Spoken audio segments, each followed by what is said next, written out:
afternoon, Candy Lovers! It's another day again, and sorry if hindi ako nakapag-vlog kanina kasi late na ako nagising, tapos dineliveran ako ni mommy ng food. Pumasok kasi siya sa clinic kasi meron siyang kailangan na i-adjust data dun sa patient niya. But overall, 80% okay na si mommy. So maraming salamat sa lahat ng mga nag-pray kay mommy and sa doctor niya, si Dr. Kim Shitan sa Metropolitan. Maraming salamat po. At sa mga taong tuluyan na sumusuporta sa amin, maraming salamat po. From the bottom of our heart, yun. Thank you. And then, yun nga, hindi na pala ako nakapag-vlog din kagabi kasi, nanonood ako ng HBO and then PBO, Cinema 1. Ang ganda ng mga palabas. Let me just turn this off kasi nawalan ng signal yung TV ko. Anyway, ngayon ko gagawin yung haul ko. Yun ang mga panapamili ko dun sa beauty store, SM Beauty Store. So, I think a total of 10 items yung napamili ko. And, tinanggal ko na siya sa box or yung iba tinanggal ko na sa box para mas mabilis ko siyang mapakita sa inyo. But anyway, the first one that I have here is this one from Fashion 21. Ito yung eyelash adhesive nila. And ang cute ng packaging, no? Parang wine bottle siya. Tapos may kasama na rin siyang stick, di ba? Pang ano rin ata to eh. Panglagay ng fold sa mata. Yung ginaganyan ata yan eh. And then this one is 140 pesos. And you know what? Fashion 21 and FS or yung hindi siya Fanny Serrano na pala. It stands for Features and Shades. Sister company lang sila and they are made in Taiwan. So ayan, 140 pesos yung eyelash adhesive nila kasi naubos na yung eyelash adhesive ko and bala ko sana bumili nung sa beauty bar kasi dun talaga ako bumibili ng eyelash adhesive ko. Yung brand na ginagamit ko is yung Duo, wala na, ubos na. So ayan yung napamili ko and gamit ko pala siya ngayon. Yung look ko pala for today, ginamit ko lahat ng napamili ko kahapon except for my lips. My lips is from ColourPop liquid lipsticks in the shade of Crack kasi medyo na yung eye makeup ko, diba? Parang dramatic na siya. So, I don't like bold lip color na. And pagpasensya nyo kung magulo yung likod ng background ko, nag-film kasi ako kanina. Unfortunately, nag-lowbat si DSLR. So, ayun, later na lang. Tapos tumatawag na naman yung best friend ko. Kanina pa yan. Anyway, mamaya na natin siyang balikan. And then from the Fashion 21 as well, ayan, bumili ako ng nila, loose powder. SPF 50 na siya and I got the shade number 1 which is a yellow undertone. And alam nyo, ang nakakatuwa dito, sobrang punong-puno yung product niya. As in, sobrang puno. Look, wala man, grabe, sobra sulit to. Tapos meron na siyang kasamang puff dyan. Tapos yan, nagamit ko na kasi siya. Pero yellow undertone siya and it feels really nice. Kasi parang finely milled siya. Tapos yung coverage niya, okay din siya. Parang nga siyang Ben Nye Banana eh. Kaya pala, no wonder, bestseller to sa Fashion 21. Although, lang siya, syempre katulad ng Ben Nye Banana ko, yellow kasi siya. So, I think kailangan i-mix nyo siya together with the translucent powder or medyo light colored na powder, loose powder. So, ayun. This one is 185 pesos. Sobrang mura na talaga siya. Kaya, yun. Nice deal to. Grabe. And siguro, check ko ulit isa side-by-side comparison ko siya kay Ben Nye ko. So, there. And then, another one from Fashion 21. Ito yung kanilang Ultimate Cover BB Cream Plus Concealer and I got the shade number 1 again. May tatlo silang shade, 1, 2, 3, which is light, medium, and natural. And yung light kasi, tamang-tama lang siya sa skin tone ko. And yan din yung gamit ko sa face ko. And surprisingly, this one is, alam mo, okay siya. Gagawa na lang ako ng review habang nagbe-makeup ako ng ganitong klaseng look next time. Kasi yun nga nag-lowbat si DSLR. But anyway, this one is 225 pesos. So, it's really worth buying or worth trying kasi you get 2 products in 1, diba? May BB cream ko na and then may concealer ka pa. And then next naman, I have here something from the brand Bobbi Cosmetics. And this brand or this packaging reminds me so much of the LA Girl, yung blush palette din nila. Ito naman yung Insta Runway Ready Contour Kit. Wala kasi siyang tester nung binili ko. So, sabi ko, paano ko makikita yung loob niya. Pero, basing dun sa color na nakikita ko dito, sabi ko, it's not a contour kit. Kasi, parang may highlighter, may blush, tapos may parang dark shade, which is the contour. And tama nga ko, it's not a contour kit nga. It's parang highlight, blush, and contour in one na siya. So, ito yung highlight. I think this one is 2 blushes and then yung pinaka-contour niya. Pero this one, parang nag-work siya sa akin as a bronzer or a contour. Kasi ito, nung nilagay ko siya sa cheekbones ko, sobrang, maganda siya alam mo, chiseled look. Pero it's too dark for my skin. So, ito yung ginamit ko to contour my face. Tapos, a little bit of this one lang. As in, tiny bit lang dito para medyo, chiseled lang yung look ko. But this is the blush and highlight. And surprisingly, they are also pigmented and easy to blend. So, gagawa na lang din ako ng another first impression or separate review na lang habang nag-makeup ako. So, ayun. Since ito, vlog lang naman siya. And then, I also have here the Everbelena eyeshadow pink palette or eyeshadow palette in the shade pink. And ito pala, how much is this one? Sorry, yan ko na where is the receipt? Oh, 225 pesos. Mura na talaga siya. Kasi meron pa lang highlight, contour, and dalawang blush. So, 225 pesos for that. Kasi alam ko sa LA girl, how much is that? Parang mga nasa 400, 500, I don't know. I'm not sure. Tapos, ito nga yung sa eyeshadow ng Everbelena. Binili ko siya simply because, sabi ko, I wanna try this one kasi ito yung parang pinaka-nire-rave ng ibang tao. And, nung nakita ko yung color niya, dalawa pala yung color, yung shade na meron tong palette na to. Ito yung pink and then the other one is nude. And sabi ko, mas marami na ata akong mga nudes.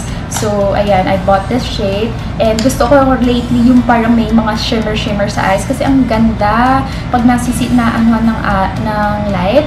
And wala lang, basta nagagandahan na ako lately sa mga shimmers. And that's what it looks like. So, parang, etong lahat na to, shimmer siya except for the white one. Ayun, matte yung white. Pero may nakikita ko tiny bit of parang konting shimmer. Pero ito talaga in shimmer galore siya. Parang shimmer na hindi naman glitter. Pero parang malaking particles ng pagka-shimmer niya eh. So, ayan. And gamit ko din siya sa aking eyes. Sa pinaka-top eyelid base tsaka sa inner ducts ko. Ito yun. Ito gamit ko. So, this one is, how much is this one? 165 pesos lang. And then, speaking of Everbelena, meron din ako neto ng EV Advanced Silky Brow Liner. Ayan. And this one is 100 pesos. Dapat bibilin ko yung isa, yung pinaka-famous ata nila, which is yung light brown. Nandito ba yun? Nandun sa nakatago. But sabi, tapos parang naisip ko na parang, ay shucks, meron na ata ako noon. So, ito yung ni-recommend sa akin ng Everbelena girl doon. I forgot her name. Lily! Yun. Ito yung ni-recommend ni Lily sa akin. Sabi niya, ma'am, ito, try mo to. Mas mas silky nga siya, mas mabilis siyang i-apply, although sabi niya masyado nga siyang silky, kaya medyo dapat dahan-dahan lang. And feeling ko tama nga siya kasi nung nilagay ko siya sa brows ko, parang it's too pigmented, it's too hindi naman waxy, pero sobrang pigmented niya and sobrang bilis niyang smooth nga siya, pero parang parang sobrang too much product. Yun. Too much product. Kaya dapat konti na talaga yung ilalagay mo. Sin konting-konti lang, tapos i-blend nyo na siya ng brow brush nyo or angled brow brush. And this one is much cheaper than the other one, yung light brown na famous sa kanila. Ito, 100 pesos. Ayun ata, 110 or 120 pesos. O, diba? Nagle-level up na kasi talaga si Everbelena. Kaya tumataas na rin yung presyo niya. But that's okay. At least, diba? Mas maganda yung quality over the price. Okay na rin siya. And then, next, I have here the Into It Brow Waterproof Eyebrow Color. Ito yung kinuha ko, yung original color niya. Pero parang napansin ko lang, ewan ko, ako lang ba to? Pero parang lumiit siya, no? Kasi parang dati malaki siya eh. Ewan ko, feeling ko lang. Pero ito yung original color niya. Kasi meron na yung panibagong color, yung ito kasi ERO1 eyebrows, yung isa ERO2 eyebrows din. ito kasi mas cool tone, ayun ata mas more on warm tone siya. Pero ito, kinuha ko siya kasi may dark brown. Yung isa naman walang dark brown. Basta yun. Ito kasi nirecommend sa akin, paulit-ulit na ako, nirecommend sa akin to ni Miss Katrina Rebecca Luzon.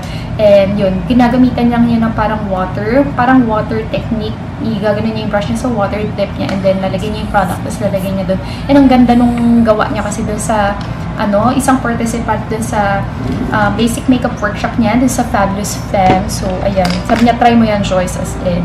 So, I go, okay, sige, I'll try that.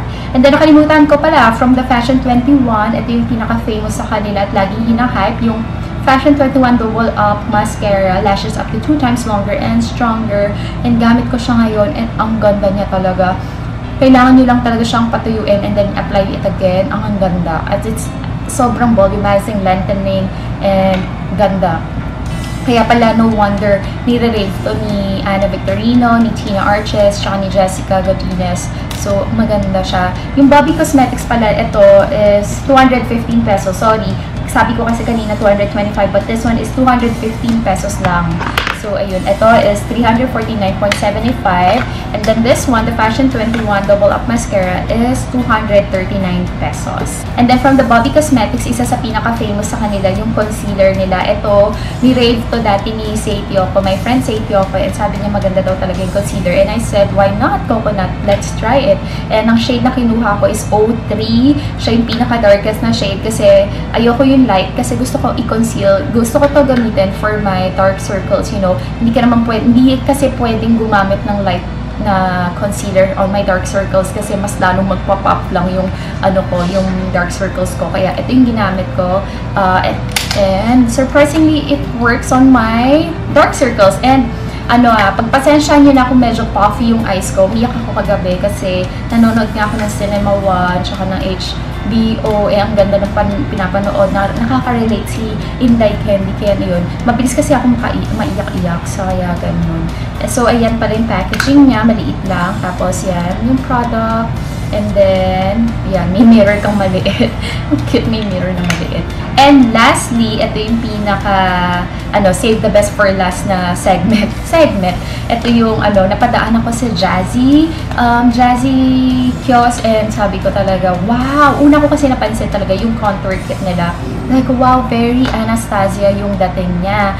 Tapos, yung ginanon ko, medyo hindi lang ako masyadong sold dun sa, yung sa highlighting powder, okay. When it comes to their contour powders na, medyo nung ginaganon ko siya, I don't know kung naka-expose ba siya kasi siya, naka-expose siya sa air, or ganun lang talaga yung yung texture niya, pero hindi siya buttery. Tapos parang ang hirap, parang namimili siya ng brush. Tapos parang pag ginanon mo siya, wala masyadong didikit. I'm not sure, parang medyo yung feel niya hindi siya ganun ka-smooth eh. So, sabi kasi ni ano pangalan nun? I forgot his name. Pero sabi ni Jazzy na makeup artist na sa akin, sabi niya, ma'am, kasi matte kasi siya. Sabi ko, yeah, matte siya. Pero hindi ko kasi ma-explain sa kanya na yung texture, iba yung texture niya, ganyan, and all that. But anyway, so sabi ko, hindi ko tapos medyo ma-expensive pa. Parang mga nasa 1,400 something siya. So parang sabi ko, hesitant talaga ako. Kasi kung, if I'm going to shell out that much, magdadagdag na lang ako ng few hundreds, bibili na ako dun sa, diba, dun sa kay Anastasia o kay Kat Von D. Anyway, that's just my opinion, ha? Tapos, pero this one, ito yung second sa na attention ko, yung Jazzy eyeshadow palette nila. Yung nakita ko, yung parang another color ng eyeshadow nila. Kasi yung first one, which is napanood ko kay Bing Castro, my good friend Bing Castro, meron siya yung may purple, may warm, may burgundy. Yun nandun na naka-display, more on yung parang siya, basic lang siya, parang may cream, may vanilla, may browns, ganyan. More on pang basic, everyday lang siya. Which is okay din naman. Pero sabi ko, parang ang dami ko ng ganun na eyeshadow. So sabi ko, nung nakita ko to, ito na pala yung last but not the least. Ito yung sa Jazzy France Sleek Matte Eyeshadow Palette. And alam ko, this one reminds me so much of my Lorac Pro. yung packaging niya somehow parang Lorac Pro and Inglot. Pakita ko sa inyo. So, this is their packaging. Ang ganda, di ba? Hindi mo asahan na local brand, may ganitong klaseng quality. Sobrang sleek nga talaga siya. Very sturdy, very compact. Alam niyo yun, yung feel niya, ito yung sinasabi ko na parang very Lorac Pro. Pakita ko sa inyo kung bakit. Okay. Yung feel niya para siyang rubber na matte na velvet yung feel. Tapos, ganun din si Lorac. Although, ang mangyayari kasi, maganda siyang tignan at first, pero katagalan, magiging ganito na siya. Parang ang dumi-dumi na niyang tignan. Pero, yun nga. Tapos, ang sinasabi ko naman na parang very Inglot, yung ganito, may magnet siya. Yan o. Ang ganda. Wala nga lang siyang mirror, pero okay lang. Pero ito yung itsura niya. Parang Inglot na Freedom System. Yun yung packaging niya.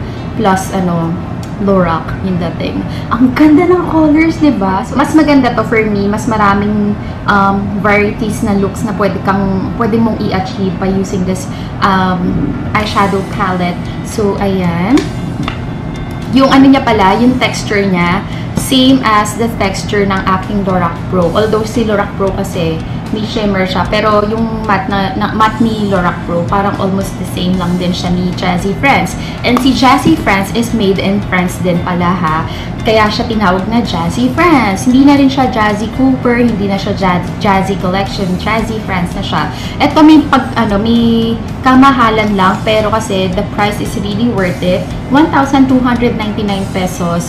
Pero really worth buying. Kaya parang sabi ko nung nakita ko to, tinanong ko agad magkano siya, 1,299 with the packaging. Overall naman, sabi ko, sige, I'm gonna buy that. Sabi ko, sige, pengi akong stock. Kasi yung sa contour kit niya, talaga hindi ako masyado na sold dun. Kaya hindi ko binili. But anyway, that's that. So, I think that's it. Yun lang yung napamili ko dun sa beauty store sa SM. Meron kasi akong voucher, di ba, na 500 pesos. Yun nga lang, ang mahal-mahal nung spend ko, 3,000 siya, minus to 500, iti 2,500. But that's okay. With the products that I bought naman, I'm quite satisfied overall naman. So, yeah. If you like my look here, yeah, comment down below if you want this kind of tutorial para magagawan ko siya ng tutorial plus review na din ng mga items na ginamit ko. And yes, this is all local makeup products. O, diba? Nasa skills lang yan talaga, girl. Tapos doon napapasok yung skills and then the brand and the quality of the product. And by the way, ano ko na ba to? Na-share ko na ba sa inyo to? Ito yung Kardashian Beauty Black Seed Tri-Oil. I love this one. Ito, sa beauty broker ko to nabili and alam niyo, sobrang ganda niyan. Kung hindi yan yung ginagamit ko for my hair, yung my holy grail, yung Vitress. And speaking of that, beauty bar, yun nga, napakita ko na rin ba sa inyo to, yung highlight and contour ng The Balm. So, meron ka ng, I think napakita ko na nga to. Mamaya kasi sabihin niyo pa, ulit-ulit ka na lang, Miss Joyce. Tapos, eto to, napakita ko na ba sa inyo to? Ito, BH Cosmetics na BH Studio Pro Ultimate Brow Palette. Pakita ko yung loob. Binili ko to kay Mix and Match Store. I forgot how much. Pero okay siya kasi look. Ang dami na niyang brow products. So meron tayo sa baba 1, 2, 3, 4 wax. Brow wax. Tapos meron tayong 2, 4, 6, 8 na brow powder. O, diba? Nagamit ko na siya and I like it. Parang okay din yung niya, yung texture niya sa sa brows ko. Pero hindi ko pa talaga siya na gagamit ng todo-todo. Kaya ayun, gagamitin ko siya muna para pag gumawa ako ng review, at least mas in-depth yung gagawin ko, mas in-depth yung review ko. And then nabili ko din sa Mix and Match Store. Ito yung Smashbox Studio On The Go Primers. Ito yung meron tayong Photo Finish Foundation Primer and yung Primer Water. Nagamit ko na yung yung primer neto. Oh my gosh, you girls. Ang liit lang niya pero grabe. My goodness, ang ganda niya talaga. Pakita ko nga sa inyo. Ano lang to parang sample size lang. Pero girl, you don't need that much. Ito, my goodness, nung ginanong ko, wow! Kaya pala sobrang nire-rave to. And then this one naman, let's try this one nga. May amoy siya. Amoy, parang, amoy, parang may pagka-water. Water, hello. Pagka-amoy plant. I don't know. Pero yun yung initial sniff ko is parang may naamoy ako na parang something plant. Pero maano, and ano, pag tagal-tagal nawawala naman yung amoy. Then the feel, I'm not sure kung anong meron to. Etong, primer water. Pero, sabi nila, sobrang ganda daw. Kaya, binili ko na siya. Kaya, ayun. Ano pa bang i-share ko sa inyo? Oh, may nagpadala ng package pala. Ito. Si Beauty Recipe. Ayan, nabuksan ko na siya. And thank you so much for sending this package. Ayan, nakakatuwa naman. Ang ganda ng packaging nila. As in, parang nakabalot siya dito. Tapos ano pa siya, tali pa siya, ganyan. Sobrang excited ako. Binuksan ko na. Tsaka nandyan si Mommy. So, si Mommy kasi, whenever I open packages, nakatingin lang siya. Pero kahit hindi niya sabihin, dapat buksan mo siya sa harap niya kasi excited din si Mom dear. So, yan. Beauty Recipe. Ito medyo siya. It reminds me of the human nature. Parang ganun yung dating niya. So, ayan. Meron silang toner. Toner, cleansing soap, DD cream, and moisturizer, and collagen serum.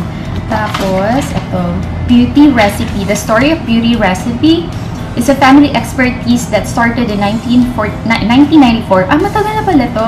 The mother of the family, a chemical engineer, worked as a head in the research and development department in one of Manila's top cosmetic company. Ooh. On the side, she formulated cosmetics that are a mixture of organic ingredients and proven effective yet safe chemicals. Ito, honestly, akala ko yung Beauty Recipe. Alam niyo yung mga nauusong mga organic skincare and cosmetics lately sa Instagram. Akala ko, bago lang din sila. But no, 1994 pa pala. These beauty products were usually given as gifts to her family and friends. Ang sweet naman. These products were so well received that she was often persuaded by her friends to turn it into a business. But due to her demanding workload, she couldn't find the time to do so. Oh, swerte naman ng mga friends ng mommy niya na nabibigyan ng mga ganito. It wasn't until early 2015, my gosh, ang tagal, when her daughter finally volunteered to manage in creating products that could very well be made available to the public. See? Yun yung sinasabi ko na parang lately nagbo-boom yung mga organic skincare. The family named the company Beauty Recipe to represent the formulation of its products that is like a delicious food secret recipe. Ang ganda naman ng story ng Beauty Recipe. Nakakatuwa naman. Yung story niya, na-remind naman sa akin yung story ng Isabel's daughter. Ganun naman yung story na sa akin, re-register. So, pinadalhan nila ako. Ito pala, pinadalhan nila ako neto. Ayan, maraming salamat po. So, parang unboxing na rin to ng Beauty Recipe. So, first, meron tayo dito, Beauty Recipe Moisturizer Whitening Cream. Ganito yung packaging nila. Alam mo, ang ganda ng packaging nila. Nakakatuwa. Hindi siya yung parang basta-basta packaging lang. Alam mo na yun. So, ganito. Ayan. Simple, but simple lang yung packaging niya. Malinis. Very organic. Yung feel, basta yun. Clean and parang mabango. Ganyan yung sa akin. Yung dating niya sa akin. So, ito yung moisturizer niya. Tapos, syempre, merong takip. Wow, bango. Bango niya. So, itong moisturizer is a whitening night cream. So, gagamitin mo siya every night. Thank you. Excited na akong gamitin yan. Tapos, nagpadala sila ng dalawang soap. This one is the Whitening Cleanser Carrot and Papaya Soap. Nakatry na ako ng carrot soap. Nakatry na rin ako ng papaya soap. But yung carrot and papaya, not yet. So, ayan, whitening din siya. And, yes, hindi ko ikakaila na gusto ko talaga mag-whiten yung skin ko. I'm not afraid of trying new products na may mga whitening ingredients kasi yung skin ko kasi, I'm naturally, hindi naman ako morena talaga, hindi rin naman ako ganun kaputian. Nandun ako sa in-between, pero ang problema sa skin ko, mabilis akong mangitim pag na-expose ako sa araw or something. So, pag nangitim ako, ang tagal niyang bumalik sa dati. So, kaya, ganun yung, ko sa mga whitening. Kaya, gusto ko makatry ng mga whitening products that will work really on my skin. Kasi nga, yun yung problem ko. Anyway, hindi dahil for, hindi rin dahil hindi dahil porket white yung skin mo, mas maganda ka, no, not at all. Ako, mas nakaka-appreciate din ako ng mga morena skin, dark skin. Kasi sinasabi ko yan sa mga, sa mga tao na parang, you have a very nice skin kahit morena, yung ganun. Kasi diba yung ibang tao, parang, porket maputi, maganda na, hindi naman. Pero ako, personally, mas gusto ko mas lighter lang yung skin tone ko kasi, for me lang, mas bagay sa akin. And yun nga, gusto kong mag-even out yung skin tone ko. So, ang dami ko na naman sinabi, diba? Tapos yung next na pinadala sa aking soap is the Moisturizing Cleanser Milk and Shea Butter Soap. How do you pronounce that? Shea? Kasi ang dami. Shea,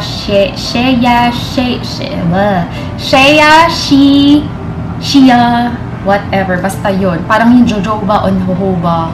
Ganyan. Tapos, meron din tayo dito, the Beauty Recipe Collagen Serum with Green Tea, Whitening, and Anti-Aging. Yes! Yun din. Gusto ko rin ng mga anti-aging products kasi, I'm not getting any younger. I'm already 30 years old. Turning 31 this year. Woohoo! And still single. Yay! My goodness, ang tanda-tanda mo na, Joy Sola. Ate mo pa din. Tapos, this one naman is, ito yung pack. Wow! Ang ganda ng packaging! Ganda ng packaging niya, girl. And, gusto ko siyang i-amoy pero later na lang. Kasi hindi ko pa naman siya bubuksan. Hindi ko pa naman siya gagamitin. So, ito naman. Oh, before bedtime din pala to. So, ayan. And then, tan-tananan. Ito yung toner nila. Kaso nakabalot na balot siya sa bubble wrap. So, ito, sa nakikita ko, Toner Apple Pore Minimizer. Wow, meron siyang brochure dito. Let me just read it kasi medyo intriguing. Minimizes pores, clears out residues, exfoliate dead skins. Ganito yung itsura niya. Diba, ang ganda ng brochure niya. Na-appreciate ko yung mga ganitong design kasi syempre, I'm an advertising student and this is what I do before I enter the makeup world. So, ayan. Thank you so much, Beauty Recipe. They have Instagram, at Beauty Recipe PH, Facebook, ganun din, Beauty Recipe Philippines, and they have a website, www.beautyrecipe.ph. So, ayan. Maraming salamat po, Beauty Recipe. There you go. Now, what I'm gonna do is, I'm gonna prepare myself na kasi alam ko meron kaming schedule ni Mommy sa doctor niya sa Metropolitan. Tapos, after that, I'm gonna tidy up my studio. Ay, alam niyo ba, babalikan ko kayo dun sa yung sa package na papadala ko sana kay Life of